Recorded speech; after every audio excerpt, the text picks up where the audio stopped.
मोक्षदा एकादशी मार्गशीर्ष माह के शुक्ल पक्ष की एकादशी को कहते हैं और इस दिन पितरों को मोक्ष दिलाने वाली एकादशी के रूप में भी जानते हैं। मान्यता है कि मार्गशीर्ष एकादशी का व्रत रखने से व्रत करने वाले और उनके पितरों के लिए भी मोक्ष के द्वार खुल जाते हैं और इसका धार्मिक महत्व तो है ही, साथ ही भक्त वत्सल भगवान श्री कृष्ण ने महाराज युधिष्ठिर को बताया था कि इस व्रत का महत्व सुनने मात्र से मनुष्य का यश संसार में फैलने लगता है और माघ से शुक्ल पक्ष की यह एकादशी अनेक पापों को नष्ट करने वाली और मोक्ष देने वाली एकादशी है, इसीलिए इसका नाम मोक्षदा एकादशी है। इस दिन भगवान श्री हरि विष्णु की धूप दीप नैवेद्य से पूजा की जाती है और चारों दिशाओं में यश और विजय की प्राप्ति भी होती है। इस व्रत से बढ़कर मोक्ष देने वाली और कोई व्रत ही नहीं है। तो इस दिन का व्रत पूजा कैसे करेंगे? देखिए, एकादशी के दिन सुबह ब्रह्म मुहूर्त में उठें या फिर सूर्योदय के पहले उठें, पवित्र नदी सरोवर में स्नान करें, फिर संकल्प लेके व्रत शुरू करें। तो तुलसी का यह प्रयोग आपके जीवन के परेशानियों को समाप्त करता है, क्योंकि तुलसी को मंगल ग्रह से जोड़कर देखा जाता है। इसलिए अगर तुलसी का पत्ता आप नियमित रूप से श्री हरि विष्णु या फिर भगवान जो श्री कृष्ण हैं उनको अर्पित करते हैं और फिर अर्पित करने के बाद अपने अलमारी में धन के पास या अपने पर्स में रखते हैं, तो पैसे को आकर्षित करता है। भगवान के आशीर्वाद से धन की कमी कभी नहीं होती। तो तुलसी का पत्ता आप चाहें, आप बिजनेसमैन हैं, रोज एक पत्ता श्री हरि को अर्पित करने के बाद ले जाकर अपने गले में रख लें, बढ़ता चला जाएगा और इस बार ये प्रयोग करने से जीवन में खुशियाँ दौड़ के आएंगी। वैसे इस समय मंदी का दौर है, व्यापार सही से नहीं चल रहा है, तब क्या करेंगे? एक बर्तन में पानी ले लें, तुलसी के 3 पत्ते डाल दें। अगले दिन यानी द्वादशी तिथि को आप अपने फैक्ट्री, इंडस्ट्री, कारखाने या फिर दुकान के दरवाजे पर यह पानी छिड़क दें, बाकी का पानी कहीं पौधे में डाल दें। आपका व्यापार अच्छे से चलेगा। अगर जीवन में धन की मुश्किलें ज़्यादा हो, तब ऐसे में नौकरी प्रमोशन नहीं हो पा रही, व्यापार में भी अच्छे से नहीं चल पा रहा, तब एक छोटा सा काम कीजिएगा। जब आप तुलसी जी की पूजा करेंगे तो तुलसी जी को जल अर्पित करते समय आप 1 लोटा जल में 1 चुटकी हल्दी, अगर आपके घर में दूध है कच्चा तो 2-4 बूंद दूध, ज़्यादा नहीं, 2-4 बूंद दूध, एक थोड़ा सा मीठी वस्तु में आप मिश्री ले सकते हैं, चीनी के दाने ले सकते हैं या फिर गुड़ भी ले सकते हैं और इसमें 1 चुटकी अक्षत डालकर आप तुलसी जी में अर्पित करें। और तुलसी जी में अर्पित करते समय आप मन ही मन, आप चाहें तो इसमें ओम नमो भगवते वासुदेवाय, ओम ब्रिंग बृहस्पते नमः आप जप कर सकते हैं। ऐसा करने से आपका गुरु भी बेहतर होगा, भाग्य अच्छा हो जाएगा। वैसे तो तुलसी जी जो है ना, उनकी पूजा करने से आपका बिगड़ा हुआ बृहस्पति भी बढ़िया हो जाता है। तो जब आप धूप दीप दिखाइएगा, जब आप पूजा पाठ कीजिएगा, तो दीपक में 1 लौंग जरूर डाल दीजिएगा, क्योंकि लौंग जो है ना आपकी मनोकामना को पूर्ण करता है। तो लौंग जब डालिएगा तो आप दीपक में बाती के पास ही रखिएगा ताकि लौंग भी थोड़ा सा जल जाए। इससे क्या होगा, नकारात्मक ऊर्जाएं भी जल जाएगी और घर में धीरे धीरे, अब एक दिन में असर नहीं होता, आप नियमित रूप से प्रयोग करें, आपके घर में सकारात्मक ऊर्जा आने लगेगी। विशेष मनोकामनाओं की पूर्ति के लिए इस दिन विशेष भी प्रयोग किए जाते हैं। अब मान लेते हैं आपकी नौकरी नहीं लग रही, आपका व्यवसाय अच्छा नहीं चल रहा, घर परिवार में बहुत टेंशन है, अपना मकान का सुख नहीं है, तब एक छोटा सा टोटका कर लीजिएगा। अब शनिवार के दिन पूर्णिमा तिथि है, इतना बड़ा पूर्णिमा है, गुरु पूर्णिमा है, भगवान के शरण में आइए, किसी भी पास के मंदिर में जाकर सिंदूर घी या सिंदूर तेल मिक्स करके कटोरी में ले जाएं, किसी पात्र में ले जाएं और ले जाकर मंदिर के दीवार पर आप स्वस्तिक बना दें, उल्टा स्वस्तिक, याद रखिए, सीधा नहीं उल्टा। और जब मनोकामना पूर्ण हो जाए तब जाकर सीधा स्वस्तिक बना दीजिएगा। उल्टा स्वस्तिक जो बनाइएगा उसमें बनाते समय अपने मन की बातें भगवान से कहिएगा कि प्रभु आपको नौकरी नहीं मिल रहा है तो बोलिए भगवान हमें कोई अच्छा सा जॉब दिला दो, और फिर आप उनको प्रणाम कीजिए, घर आ जाइए। जब पूरा हो जाए मन्नत तब सीधा स्वस्तिक किसी भी मंदिर में, आप जरूरी नहीं है कि उसी मंदिर में आपको बनाना है, आप कहीं और हैं, तब क्या करेंगे, तब किसी भी मंदिर के दीवार पर सीधा स्वस्तिक बना दें, क्योंकि भगवान तो सब जगह एक ही है। बहुत सिंपल प्रयोग है और भगवान को आप चाहें तो कुछ मीठी वस्तु का प्रसाद का भोग लगा दीजिएगा।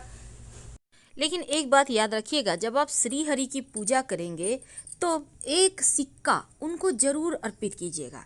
सिक्का कोई भी हो सकता है, 1 का, 5 का या 10 रुपया का, कोई भी सिक्का, पर उनकी पूजा में सिक्का जरूर रखें। बिना दक्षिणा का पूजा ही पूर्ण नहीं होगा। और सिक्के को संभाल के रखें, अपने धन के स्थान पर रख सकते हैं, पर्स में रख सकते हैं, धन बढ़ाएगा। और साथ ही तुलसी के पत्ते पर हल्दी से श्रृंग लिखिए। श्रृंग माँ लक्ष्मी का मंत्र है, बीज मंत्र, और इस मंत्र की शक्ति बहुत है। और लिखने के बाद तुलसी के पत्ते को आप चाहें तो अपने माथे पर या नाभि पर रख के रात में सो सकते हैं, या आप संभाल कर अपने तकिए के नीचे रख लें, अगले दिन मिट्टी में दबा दीजिएगा। आपको जीवन की तमाम परेशानियों को ये तुलसी का पत्ता दूर करेगा। वैसे तो देखिए, श्रद्धा हो, भक्ति हो तो फिर हर एक वस्तु आपको लाभ देती है।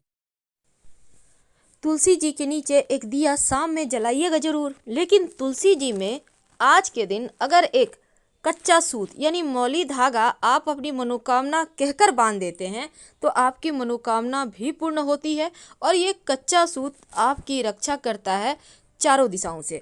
वैसे तो मोक्षदा एकादशी का दिन, जो मोक्ष को देने वाली, जिसको हम बैकुंठ एकादशी भी कहते हैं, इस दिन व्रत रखने से आपके तमाम दोष पाप समाप्त हो जाते हैं, और आपके पितृ लोगों को भी उनके जो पाप हैं, जो वो कष्ट भोग रहे हैं, उनसे मुक्ति मिलकर वो बैकुंठ धाम को जाते हैं।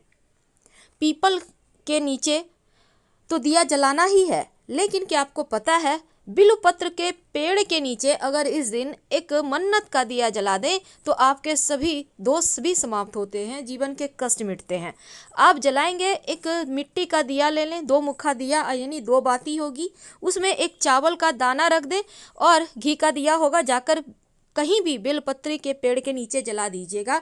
आपके जीवन की हर मुश्किलों से आपको बाहर निकलने के रास्ते मिलेंगे। ये एकादशी खास है, इसलिए तुलसी का पत्ता भगवान श्री हरि को अर्पित तो करेंगे ही, साथ ही तो इस दिन जब आप व्रत करेंगे तो स्नान वगैरह करके घर के मंदिर की सफाई करें और फिर पूरे घर में गंगा जल का छिड़काव करें।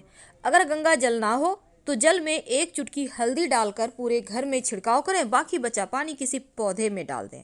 फिर भगवान को गंगा जल से अभिषेक करें, उन्हें स्वच्छ वस्त्र अर्पित करें और फिर प्रतिमा को रोली और सिंदूर का टीका लगाएं। तुलसी के पत्ते या पुष्प भी अर्पित करें।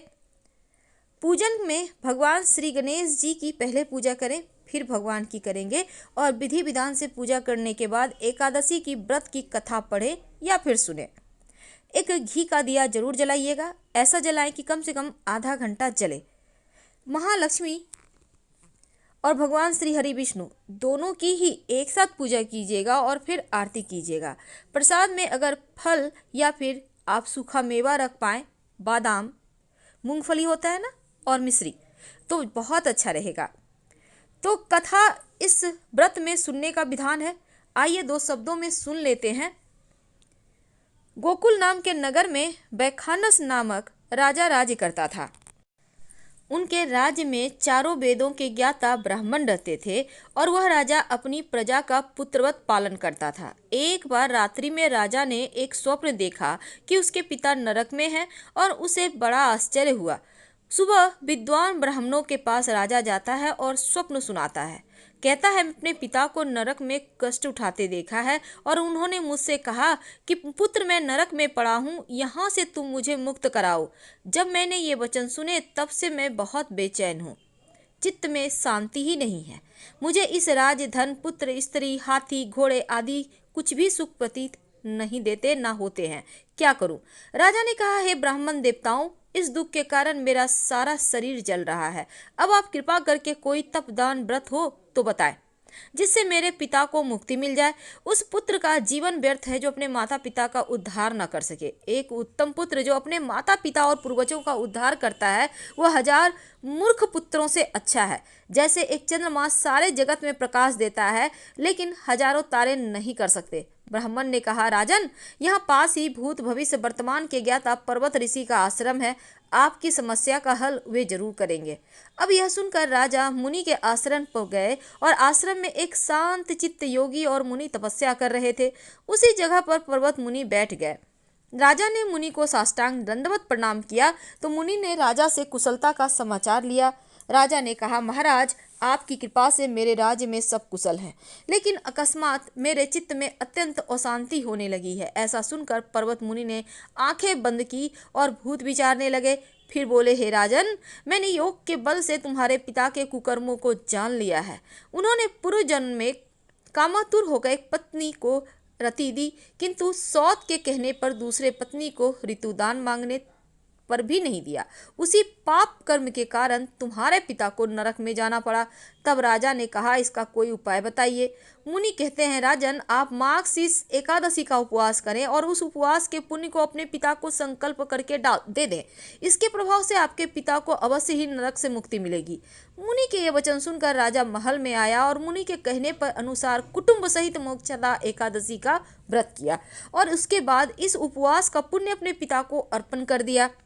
इसके प्रभाव से उसके पिता को मुक्ति मिल गई और स्वर्ग में जाते हुए पुत्र से कहने लगे, हे पुत्र, तेरा कल्याण हो। यह कहकर वो स्वर्ग चले गए। तो मार्गशीर्ष मास के शुक्ल पक्ष की मोक्षदा एकादशी का जो व्रत रखता है, समस्त पाप नष्ट हो जाते हैं और इस व्रत को पढ़ने सुनने से वाजपेयी यज्ञ का फल भी मिलता है।